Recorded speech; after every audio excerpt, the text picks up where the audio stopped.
everybody, welcome back to the channel. We are bringing you a walk around today of a Jeep Mojave. It's one that I've been waiting to do for a while. My good buddy Nino finally got his Jeep clean so we can do a proper walk around. And we are broadcasting live from Wind Rock Park in Tennessee. So stay tuned, this is gonna be a good one. Hi, I'm Nino, and this is my 2021 Jeep Gladiator Mojave, sort of. We'll get started. This is the build. I have a Clayton. Lift, upper and lower control arms, springs with Fox 2.5 remote reservoir adjustable shocks. We have stock axles on this, so they're Dana 44s, the Mojave Dana 44s, the wide tracks. It was re-geared at Dirt Life Fab and 4x4 to Yukon 513s. Up front, we have new axle shafts. Those are RCVs. We also have Next Venture Motorsports truss kit that was put on and fabbed by Dirt Life Fab and 4x4. We have Apex chassis, 2.5 ton steering. Track bar is a Clayton. We did a drag link flip on this. We also did ball joint deletes. Those are American iron.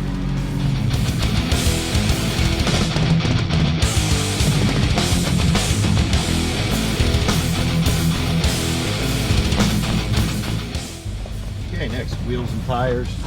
I just put Nino Trail Grappler MTs, 40, 13.5 R17s on Method D-blocks.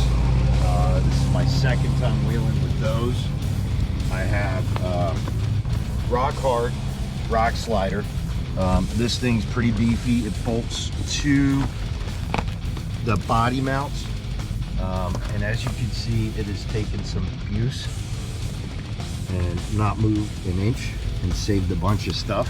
So next we have metal cloaked steel fenders, front and rear. Yep. They protect the body a ton. The other side's even worse.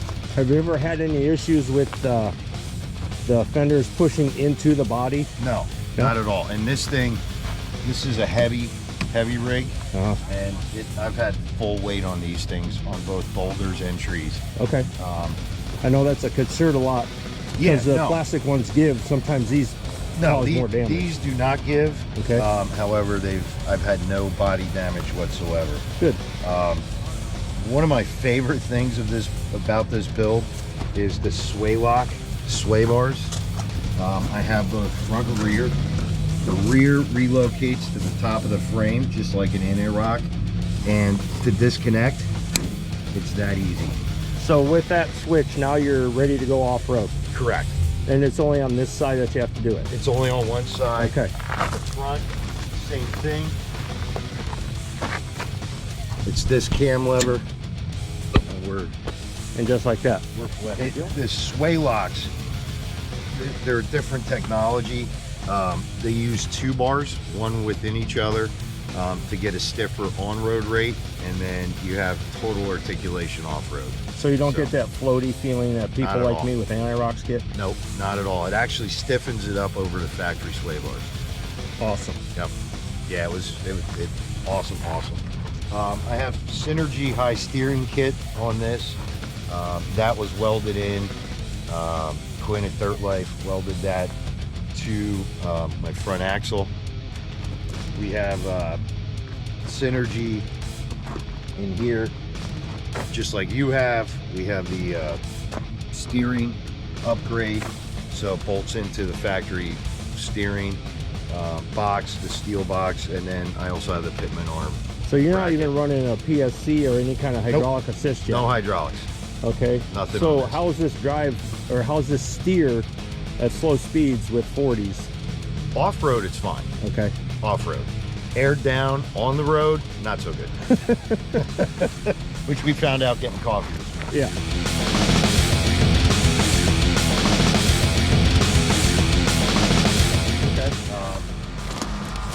I did put a new exhaust on it because I beat the crap out of the factory exhaust. It was all dented. Anybody who's ever seen any of my videos with Nino, you've heard his exhaust, even if he's nowhere near. Yeah, so it's a 50 state legal exhaust. The bed, oh yeah, Combat off-road tail gunner tail lights. They're aluminum. They've taken abuse. The reason I have these is the last time I was at Windrock, I tore both tail lights off on Trail 16. Now, why would that be? Were you doing sketchy things? Well, Trail 16 is challenging. Oh. The day we came, it was raining sideways, which makes it, I think, more interesting and more challenging. So you had to do extra Nino things that day? Yes. Okay. And we ripped both tail lights off. I was able to get them sort of half on. But the second I got back, I had Dirt Life order me the Combat Off-Road, put them in. And if you don't know who Dirt Life is, go check them out. What's their website? Free plug for Dirt Life. DirtLifeFab4x4.com. Okay. I believe. Okay. But they're located in Walnutport, Pennsylvania, where I live. Awesome group of guys: Quinn, Nick, Hunter, and Terry, the newest addition. We went wheeling this past Sunday before I came down here. They're just a great group of guys. Yeah, check them out. Check out their Facebook too. And it's worth a Google Plus. Yeah, like you said, they're also on Facebook. And Quinn, if you're watching, I'm a 2X t-shirt size, just throwing it out there. One thing I do want to mention, I put a stubby bumper on this guy. It's Out of Hand Fabrication. They're a small company in central Pennsylvania. This thing gets abused. It's super heavy duty. I can't say enough good things about the quality of their builds. And what was the brand again? I'm sorry. Out of Hand Fabrication. There you go. Yep. We have a super winch, 11,500 pound capacity. I don't use it much, mainly to pull other people out. Right. That's always the dream, is to not have to use it on yourself. Ironically. Yeah. Not too much inside, just a couple safety items. I have an H3 Performance mount for my Halon fire extinguisher. I just feel that that's important when you're wheeling. Have my recovery gear in here, a bunch of tools underneath the seat, just in case you break down, you can fix yourself. And then the only real thing up here is my GMRS radio. Also, sorry about the noise. We're literally at the trailhead of Windrock. I stupidly thought this would be a cool place to do it, not realizing how many people are going to be coming through here this morning. So we're almost done. We'll fight through it. Finally, the bed. There's some important things back here. I have a full-size spare. I do a 5-tire rotation every 5,000 miles on this, which is about every 2 years. And why is that? Because it doesn't see much mall crawling. Yeah, because you trailer it. Yes, yeah. I trailer this. And that's fine. Keeps the miles down on those expensive parts. Yes.